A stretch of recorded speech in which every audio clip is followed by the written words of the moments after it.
조갑제 TV 시청자 여러분 안녕하십니까? 2020년 8월 9일 오후 1시입니다.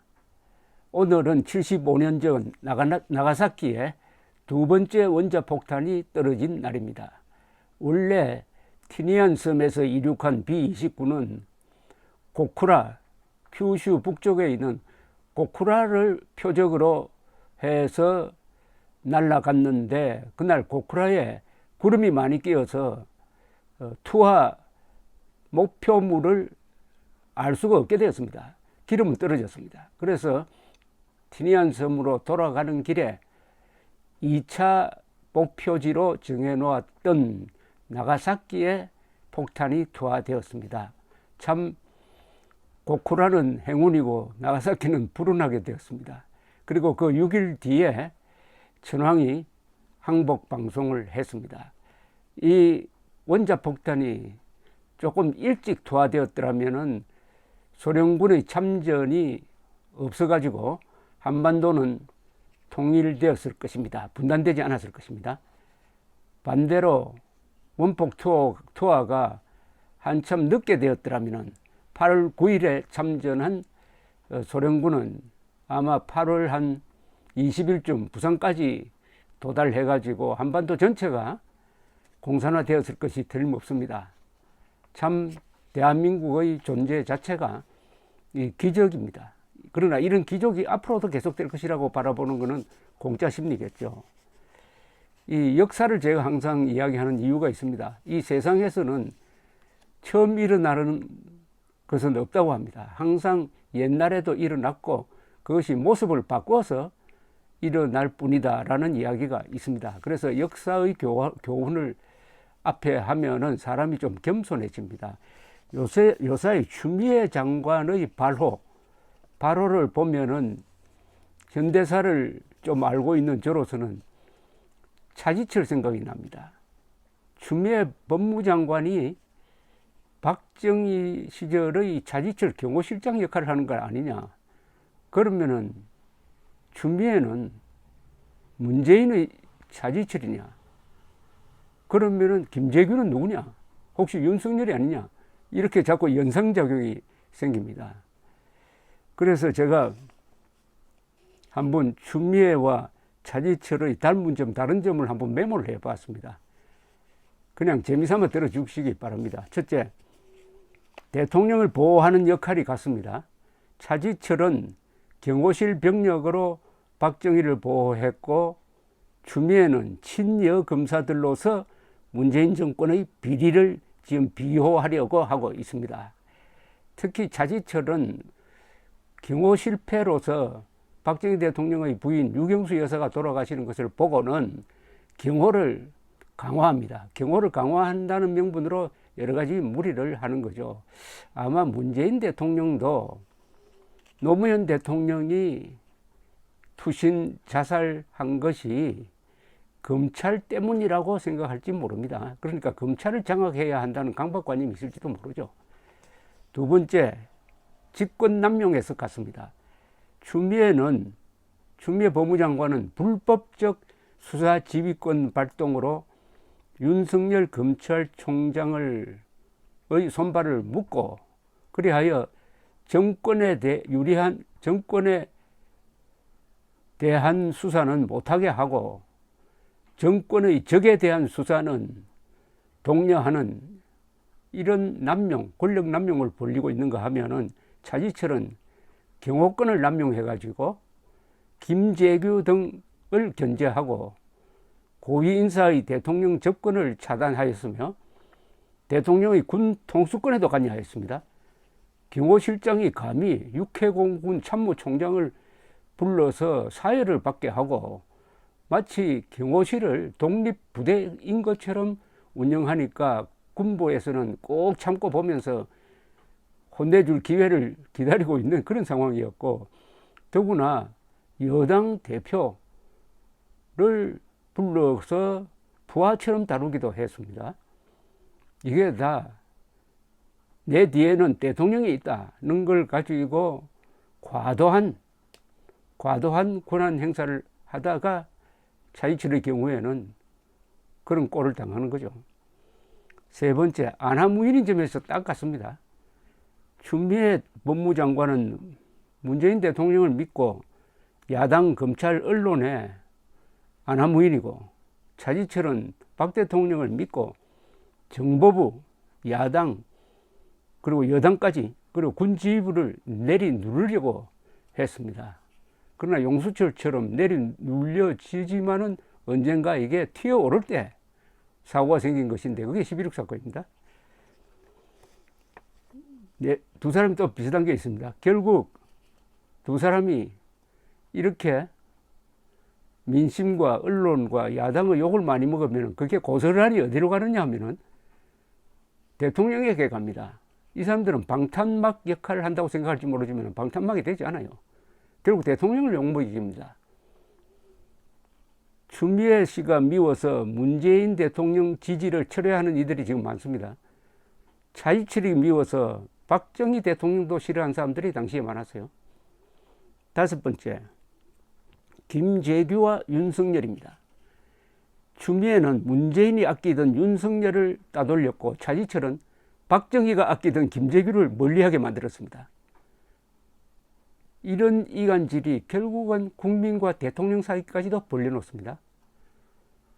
여섯 번째, 이런 이야기가 11.6 사건 수사관들 사이에 나온 적이 있습니다. 11.6 사건의 주범은 차지철이다, 종범이 김재규다. 왜 이런 이야기가 나왔냐면 10월 26일 궁정동 만찬장에서 차지철이가 박 대통령, 김재규, 그리고 김계원 씨가 있는 자리에서 노골적으로 김재규를 모욕 주는 발언을 했습니다. 울컥한 김재규가 그때 바로 거사를, 즉 시해를 결심하는 겁니다. 아주 감정적인 겁니다. 그러니까 차지철이 김재규를 격동시켜 가지고 뭐 사주한 거나 마찬가지죠. 박정희를 소개했다. 그러니까 주범은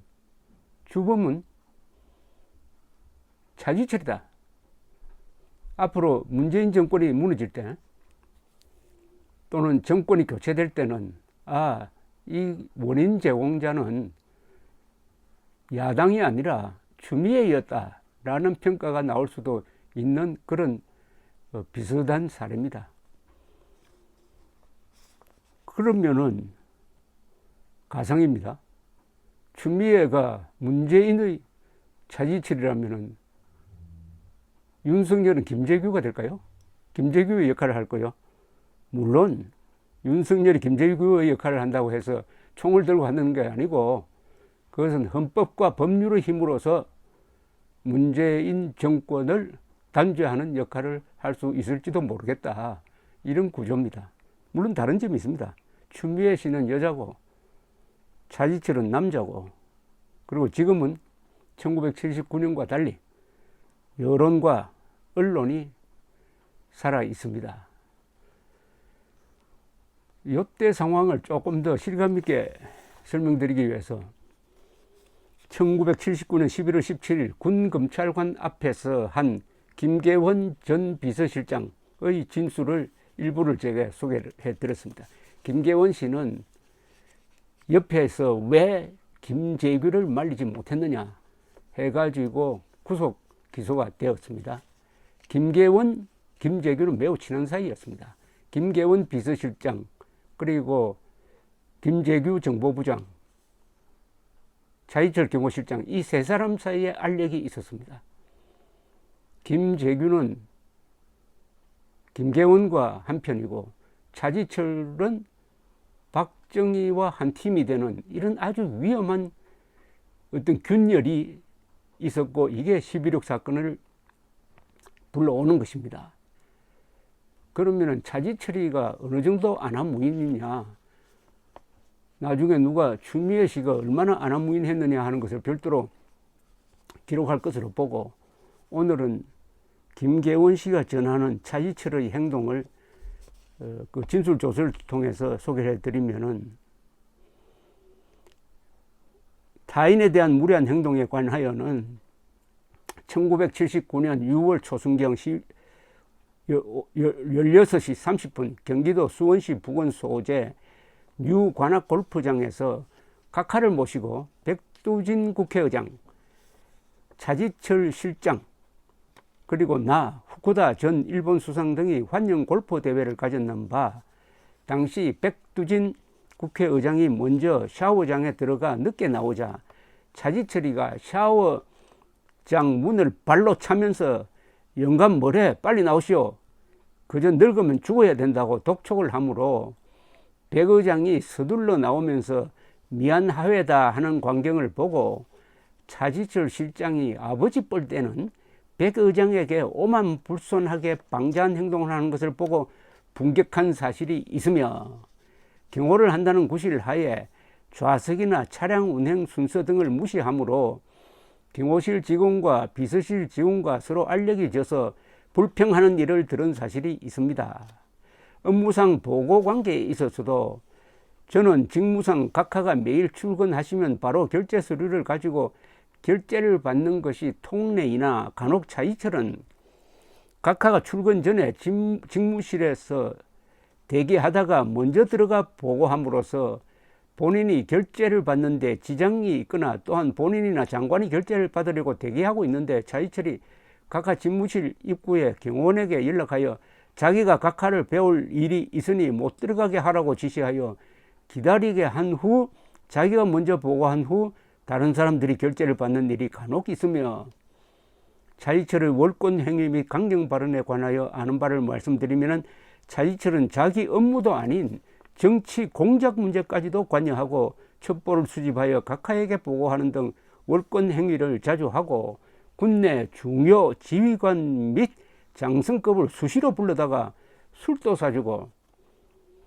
돈도 뿌리는 일이 있고, 또한 한간에는 군인이 경호실을 다녀와야 진급 및 보직 면에서도 혜택을 본다고 하므로 이는 군의 통수계통을 문란시키는 일이라고 한탄하였으며, 특히 당시 육군참모총장 이세호 대장을 매주 1, 2회 정도씩 사무실에 불러 환심을 사는 것 같았습니다. 대충 이 정도였습니다. 물론 이 부분은 추미애 장관과는 비교할 수 없을 것입니다. 자, 어쨌든 우리 역사 속에서 2인자 때문에 1인자가 망하는 경우가 있었습니다. 2인자 이기붕 때문에 이승만 대통령이 하야를 해야 했습니다. 1960년 3.15 부정선거는 이승만 대통령은 이미 당선되었습니다. 이기붕을 무리하게 당선시키기 위해서 부정선거 하다가 결국 이승만 대통령도 물러나게 되었습니다. 그리고 차지철 때문에 위대한 근대화 혁명가 박정희 대통령도 시해되었다는 점, 이걸 본다면은 오늘 추미애 씨가 하고 있는 이 헌법 무시, 법률 무시, 상식 무시, 인간의 예의도 무시하는 이런 발호가 어제 홍준표 씨가 이야기했던 대로 문재인의 조기 붕괴를 재촉할지도 모르겠다는 생각이 듭니다. 감사합니다.